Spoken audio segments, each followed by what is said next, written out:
Time to take a look at how the Browns are remaking the front office and coaching staff as we move ahead with this rendition of the Cleveland Browns. And to do that, we will welcome in Jake Burns from the Orange and Brown Report. Jake, appreciate the time very much. One of the big names that we've heard that is on the staff, offensive line coach, senior advisor, Bill Callahan. I think it's a really good move. Just your reaction to that with this coaching staff. Yeah, I certainly think that I'm not saying anything that's not known across league circles, that Bill Callahan is one of the most respected offensive line coaches, along with Dante Scarnecchia there in New England, among some of the best, most well-respected guys in the business. He's got a lot of experience, a plethora of experience in the wide zone system.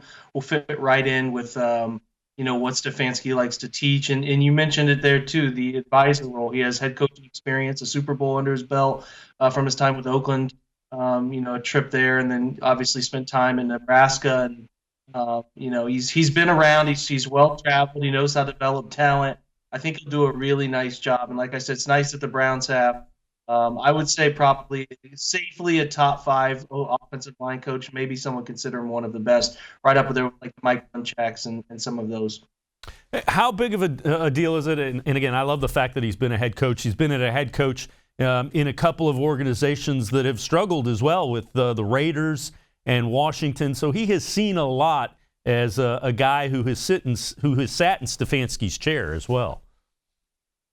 Yeah, he's worked with a lot of young coaches. I mean, he's been around people trying to learn the profession.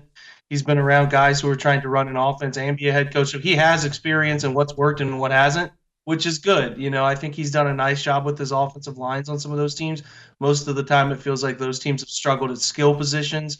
But, I feel like he'll be a really nice confidant, a guy who's been around the block, can give that sort of, opinion. The good thing is about him is he's a quiet, reserved guy. So, he'll give his opinion when he feels it's necessary, but he won't force upon Stefanski, he's a first-time head coach, anything unnecessary.